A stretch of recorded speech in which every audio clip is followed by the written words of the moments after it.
In everyday life, people often encounter individuals who present a polished and confident exterior. Yet beneath that exterior hides a complex mixture of insecurity, defensiveness, and psychological strategy. These behaviors may appear subtle at first. Someone speaking with excessive certainty, over-explaining their achievements, or reacting strongly to minor social remarks. To the untrained eye, these behaviors may seem like simple personality traits or temporary emotional fluctuations. However, from a psychological perspective, they often signal deeper motivations related to self-preservation and identity protection. At the core of these behaviors lies the need to defend one's self-image, the version of oneself that a person hopes the world will see, and the version they hope to believe about themselves. This defended self does not exist solely for vanity. It performs a vital function. It shields a vulnerable inner world from perceived threats. A person who frequently exaggerates their competence, status, or social connections is not merely seeking admiration. They are attempting to prevent others from discovering aspects of themselves that they have judged as insufficient or unworthy.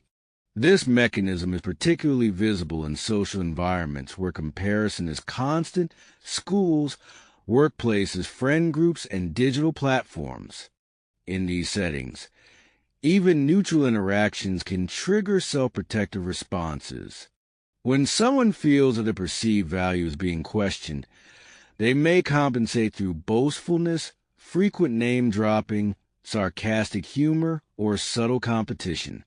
Though these behaviors may irritate others, they are rarely malicious. Rather, they are defensive attempts to hold together an identity that feels fragile under scrutiny. Understanding these dynamics allows us to see such people with more clarity and less frustration. Instead of asking, "Why are they trying so hard?" we might ask, "What are they afraid others might see?" This shift in interpretation invites a more compassionate, psychologically informed perspective, one that sees behavior not merely as performance, but as protection. People who rely heavily on outward presentation tend to invest significant energy in controlling impressions. They speak as though certainty is equivalent to truth, emphasize their successes, and carefully avoid situations where their knowledge or abilities could be challenged. A person who insists on being the expert in every conversation, for example, may not actually desire superiority. They may fear that exposure of even a single gap will result in global judgment from others. This is a common cognitive distortion where one flaw is equated with total inadequacy. This impression management style is not limited to intellectual or professional settings. It extends into aesthetic and social domains as well. Clothing, posture, facial expression, and even the timing of laughter can all be curated to project competence or value. At a deeper level, this strategy reveals an internal equation that many people unconsciously adopt: worth equal performance plus recognition. When self-worth becomes conditional in this way, life turns into an endless performance, and the fear of mistakes becomes unbearable. However, this behavioral style often creates the opposite social effect from what the person intends.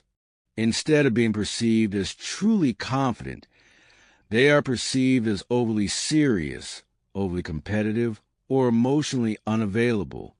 Others may sense a lack of warmth or authenticity, even if they cannot articulate why.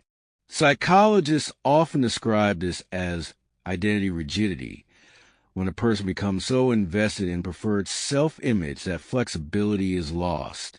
Genuine connection requires vulnerability, and vulnerability becomes impossible when the self is being defended at all times. The irony is that most people who adopt these patterns do not wish to deceive others. They simply believe they must protect themselves from judgment. But the more energy one invests in maintaining an image, the less energy remains for genuine living.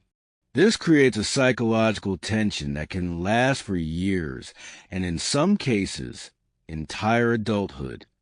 While some individuals defend themselves through certainty and presentation, others defend themselves through humor or dismissiveness.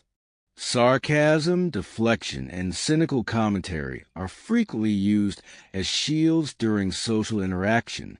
From the outside, these behaviors may appear witty or charming, but their underlying function is often avoidance of discomfort, intimacy, or emotional exposure. For example, when someone reacts to praise by jokingly diminishing their success, they are preemptively rejecting vulnerability.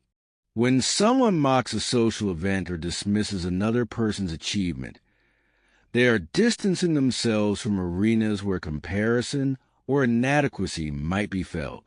Psychologists refer to this as protective detachment, a mechanism that allows the person to avoid feeling inferior by stepping outside the competitive frame entirely.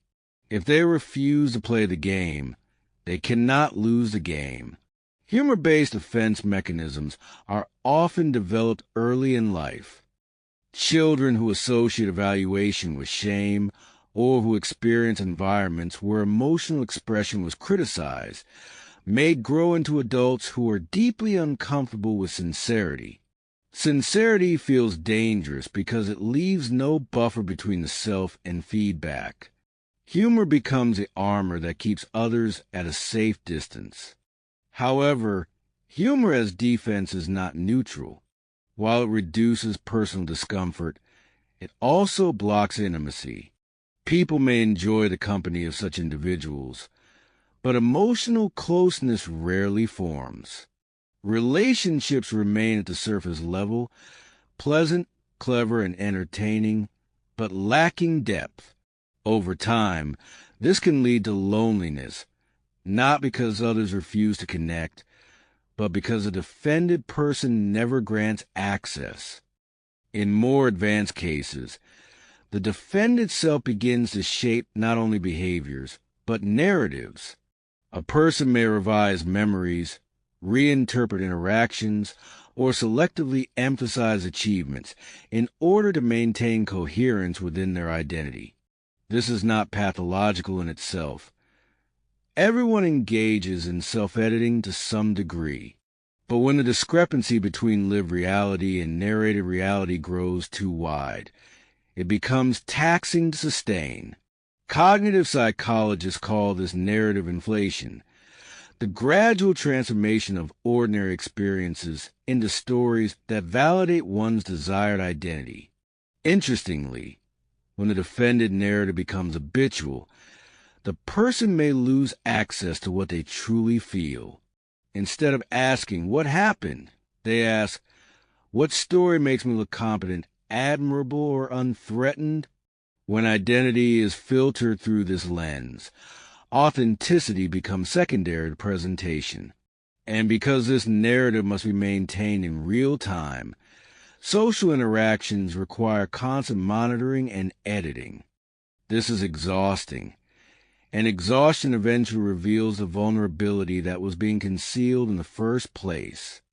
Despite the complexity of these behaviors, they all serve a remarkably consistent psychological purpose: to preserve one's sense of value in environments where value feels uncertain.